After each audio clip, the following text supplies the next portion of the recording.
Welcome back to the fascinating world of chess tactics. In this video, we shall be learning how to use the concept of pin to win in chess.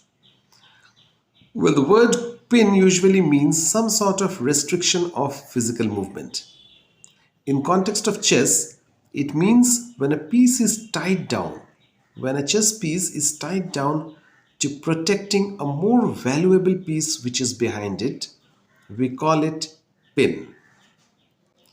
Well, as an example, we have a position where white is an exchange up. He has a rook instead of black's bishop, and it seems white is winning. But with black to play, he has the move bishop f4. With this move, he is not only attacking the rook, but the rook is restricted. The movement of rook is restricted. It is tied down because if it moves, it cannot legally move, because if it moves, it exposes the king to checks. So the rook is tied down, it cannot move, and black will capture the rook in the next move. We call the rook on e3 a pinned piece. Well, so the bishop f4 move pins the rook on e3. Now this was an example of pin along the diagonal. In the next example, well, this was a very basic example, and the next one is also a basic example, but it will show pin along another line, that is the rank. Here we have a situation where white is having a rook and a bishop for black's queen. Now, of course, the queen is more valuable than rook and bishop combined, so it seems black is having the advantage. But with white to play, he plays rook to a8. In this way, the queen is tied down, because if the queen moves, that will expose the king to check. The queen cannot legally move, and by rook a8, white wins the queen because he will capture the queen in the next move. And we also have to note that the rook on a8 is protected by the bishop on e4. So if the rook captures and the queen captures the rook, white will recapture the queen with his bishop and emerge with an extra bishop. So this was an example of pin along the rank. Now the question arises, how do we spot pins? With so many pieces on the board, sometimes it may be difficult to spot where we can pin our opponent. So let's go through the next example and find out how to spot the opportunity to pin. Now in this position, it's a very interesting position because it seems black is attacking and black is about to checkmate white by playing queen b4 check.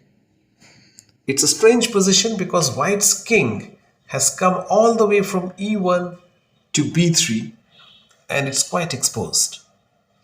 And it seems white is going to lose. But, well, again, white can use the theme of pin to save his game and in fact win. Now, before spotting pin, we have to first we have to identify which pieces are on the same line or diagonal. Well, there are many pieces on a chessboard which may be on the same lines. For instance, we have a knight and the king on the same diagonal. Okay, but can we exploit this? No, there is no piece which can pin the knight and win the knight. So that is not a feasible option. Now, in the same manner, all these pieces on the back rank, they are on the same rank, but it's difficult to use pin in this example. However, there is one piece which falls, the queen and the king. The queen and the king we can spot. These are the pieces on the same line. So if we can identify which pieces are vulnerable on the same line. I mean, there may be many pieces on different lines, but not all of those can be exploited. But here we see the queen and the king are on the e file, and that is where white can hit by playing rook to e1, the next move, thereby pinning the queen. The queen cannot move to b4 anymore because that will expose the king to checks, and we have, well, we have a situation where black will be compelled to give up his queen for white's rook. So in this way we can win this game, but it's more important to first identify whether there are two or more pieces on the same line, rank or diagonal, and then try to find out whether we can exploit those by placing our pieces accordingly. Well, in the next example, we have a variety of examples. You can go about and looking for pins in your practical games also.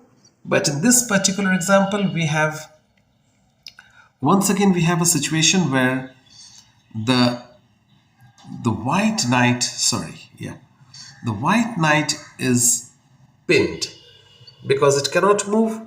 Black rook pins down the white knight to his king. Now, if the knight cannot move, black will take back this knight with his pawn in the next move, and he will have a good position. But with white to play, he can use pin to his advantage by identifying that black's king and queen, black's king, both his queen and king are on the same line. So what is the move? Of course, it is rook to h1. And by this means, the queen cannot move, and instead of losing his own knight, it is now white who is winning black's queen. So white will be getting a winning position. So this was another example of how we can use pin to our advantage. Now finally, sometimes we can pin our opponent's piece and the opponent's piece is well defended. In that case, what should we do? So this is a slightly more difficult example or more challenging example than the previous one. It is black to play and win. So let's flip the board for convenience. So it is black to play in this position and he has to find a winning move or winning sequence. Well, you may pause the video, think by yourself and find out the winning sequence. The correct sequence is black will play rook to e1 check, forcing the king to go to h2.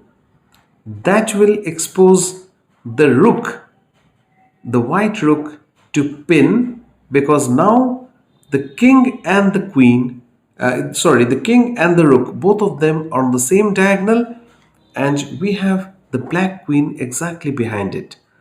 So the rook is pinned. However, it seems the rook is defended by the white queen. So what should we do? Here we can play the move. We can increase the pressure on black's rook on c7 by playing rook to c1.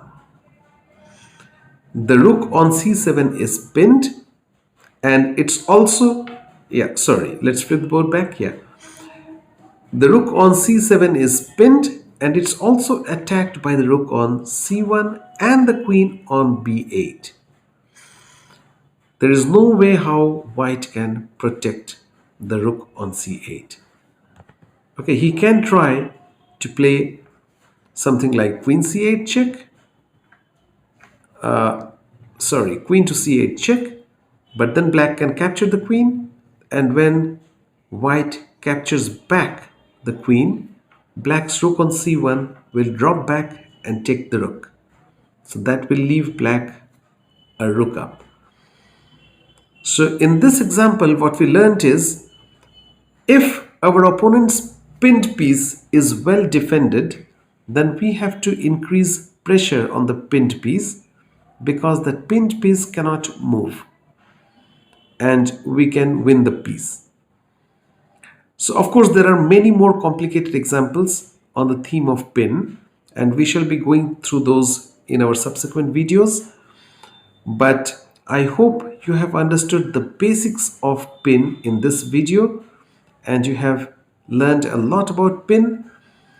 So if you want to learn more about how to use chess tactics to win in matches, keep watching the Philo Chess.